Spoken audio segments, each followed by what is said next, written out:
Hello students, today we are going to discuss My Birthplace essay by Nirad C. Chaudhary.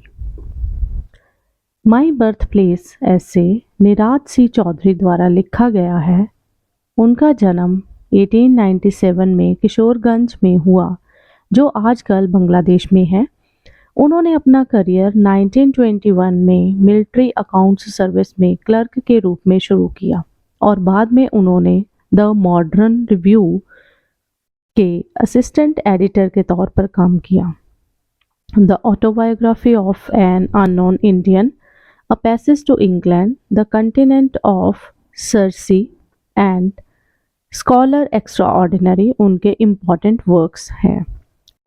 ये ऐसे जो आज हम डिस्कस कर रहे हैं, ये the autobiography of an unknown Indian में से लिया गया है।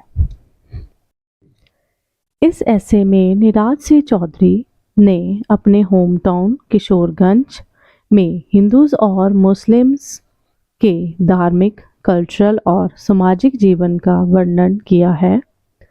उन्होंने एक बच्चे की खुशी और गमी का ध्यानपूर्वक अध्ययन किया है। इस ऐसे में उन्होंने खुशी, गंभीरता और दुखांत की गहराई को भी बयान किया है। इस ऐसे के ओपनिंग पार्ट में लेखक टाउन किशोरगंज के बारे में बताते हुए कहते हैं कि किशोरगंज एक रिवर द्वारा दो हिस्सों में बटा था, लेकिन उसने कभी भी दोनों हिस्सों को इक्वली ट्रीट नहीं किया था। वह नदी के दूसरे किनारे पर बने क्षेत्र को नापसंद करता था।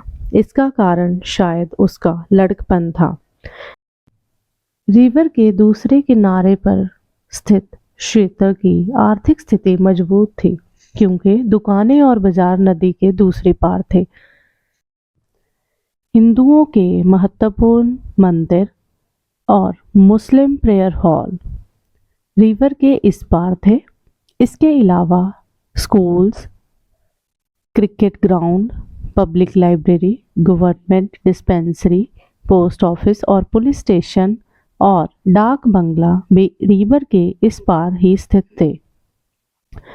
रिवर का वह हिस्सा जिस साइड लेखक रहता था वह साफ सुथरा था, लेकिन दूसरा हिस्सा गंदा और बदबूदार था। नदी के दूसरे पार प्रोस्टिट्यूट्स के घर थे। राइटर इस वजह से भी दूसरे हिस्से को नापसंद करता था। जब कभी राइटर प्रोस्टिट्यूट्स लेडीज को देख लेता था तो वह अपने आप को हट में छुपा लेता था। इस वजह से उसके दोस्त उसे रामायण के लक्ष्मण का भी नाम देते थे। लेखक, उसके दोस्तों और उसके भाइयों ने फिर कभी ये बात डिस्कस नहीं की। आगे लेखक नदी के दूसरी पार सेलिब्रेट किए जाने वाले त्योहारों और मेलों की डिस्क्रिप्शन देता हुआ कहता है कि वह और उसके दोस्त दूसरी साइड कभी भी पैर नहीं रखते अगर दूसरी साइड दो चीज़ें ना होती। एक तो दूसरी साइड क्वार्टर टू 4 आना हाउस था, जिसमें हिंदूज लॉ ऑफ इनहेरिटेंस प्रचलित था। इस लॉ के अकॉर्डिंग बड़े बेटे को सारी प्रॉपर्टी नहीं मिलती थी। प्रॉपर्टी सभी बेटों में इक्वली डिवाइड की जाती थी।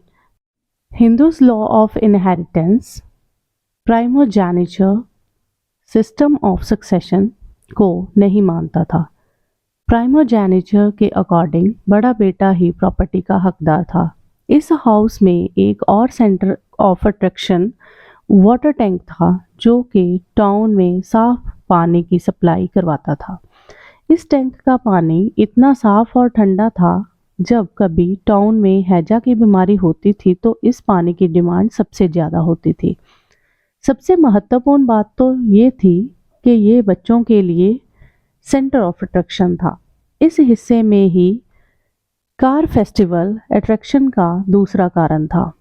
ये बच्चों के लिए एक्साइटमेंट, नई आस और सबसे खुशनुमा तजर्बा था। बच्चों को अकेले इस कार फेस्टिवल में नहीं भेजा जाता था। उनके साथ एक सर्वेंट को भेजा जाता था और बच्चों को टॉयज खरीदने के लिए पैसे भी दिए जाते थे। इस कार फेस्टिवल में बंगाली डॉल्स की बहुत वैरायटी होती थी। डॉल्स के अलावा कई तरह के मिट्टी के खिलौने भी होते थे। ये सभी डॉल्स और क्ले फिगर्स मिट्टी के खिलौने देखने में बिल्कुल असली लगते थे। बॉयज कुछ खिलौने अपने साथ घर लेकर जाते थे। कार फेस्टिवल मॉनसून सीजन में मनाया जाता था। हैवी रेन के कारण इस फेस्टिवल का मज़ा खराब हो जाता था, लेकिन पाम ट्रीज के पत्तों से बने बाजों का शोर हवा में जब फैलता था तो इस कार फेस्टिवल की खुशी और एक्साइटमेंट को और बढ़ा देता था। इस ओकेजन पर ट्रम्पेट्स स्पेशली बजाए जाते थे। ये पामायरा और कोकोनट ट्रीज के पत्तों से भी बनाए जाते थे। कृष्णा फेयर की डिस्क्रिप्शन देता हुआ राइटर कहता है कि रिवर की दूसरी साइड स्विंग फेस्टिवल के लिए भी फेमस थी। ये फेस्टिवल सितंबर और अक्टूबर मंथ में हर साल मनाया जाता था। ये मेला बच्चों और बड़ों के लिए आकर्षण का केंद्र था। ये मेला लगभग 15 से 20 किलोमीटर की दूरी पर स्थित सभी ट्रेडर्स और क्राफ्ट्समैन व्यापारियों को अट्रैक्ट करता था। ये हिंदुओं का मेला था, लेकिन ये हिंदुओं के साथ साथ मुस्लिम कम्युनिटी के लोगों को भी अट्रैक्ट करता था। इस मेले में एंटर करते समय फर्स्ट रो में बुक बाइंडर्स के स्टॉल थे। वहाँ हर चीज़ की बहुतायत थी। बुक स्टॉल्स के बाद वायलेंस थे। वायलेंस के बारे में महत्वपूर्ण बात ये थी कि किसी भी दो वायलेंस का कलर सेम नहीं था।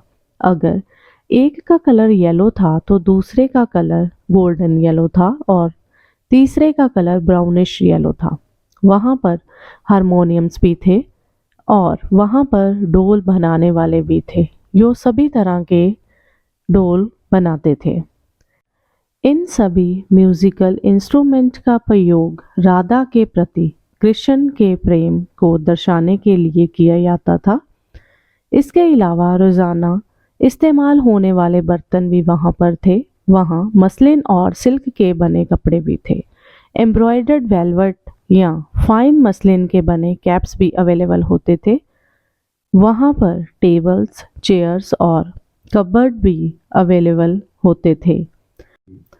यह मेला लग्जरी आइटम्स को खरीदने का बड़ा केंद्र था। ये लग्जरी आइटम्स दो तरह की होती थी, अननेसेसरी और नेसेसरी। लेखक कहता है कि उसने कभी भी ग्रेट ब्रिटेन की फैक्ट्रीज और हाथों से बने सामान पर कोई वितकरा नहीं किया था। वह चीज़ों को इसीलिए जज करता था क्योंकि वह उसको अपील करती थी। इसके अलावा इस मेले में लोगों की जनसंख्या और चीज़ों की बहुतायत होती थी। इसके अलावा राइटर कहता है कि किशोरगंज की ज़िंदगी बड़ी शांतमयी थी। बड़े पैसे कमाने में बिजी रहते थे तो बच्चे नॉलेज और एजुकेशन प्राप्त करने में बिजी रहते थे। किशोरगंज में दूसरा त्यौहार जो मनाया जाता था वह ईद का त्यौहार था। यह मुस्लिम लोगों का त्यौहार था, लेकिन हिंदू भी इस त्यौहार के लिए एक्साइटेड होते थे।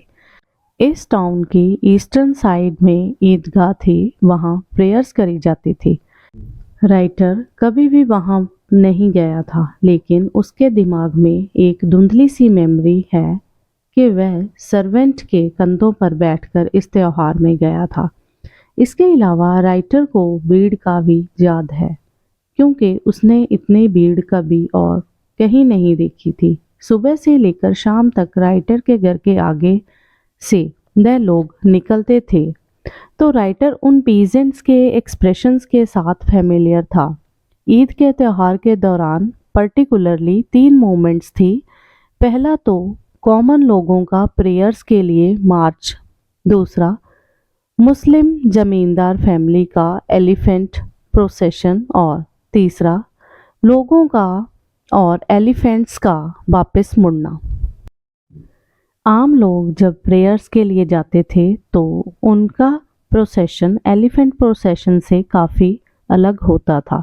एलिफेंट्स को इस प्रोसेशन के लिए नहलाया और तैयार किया जाता था। उनके माथे पर ऑयल और लैम्प ब्लैंक का मिक्सचर लगाया जाता था बहुत सारे एलिफेंट्स राइटर के घर के आगे से निकलते थे। उस दिन वह बहुत शानदार दिखाई देते थे। जब लोग और एलिफेंट जलसे से वापस आते थे तो वह थके थके से नजर आते थे, जबकि बच्चे और जवान खुश दिखाई देते थे। Thank you for watching this video. Kindly like, share and comment. Press the bell button and subscribe my channel Rehan's Academy. Thank you.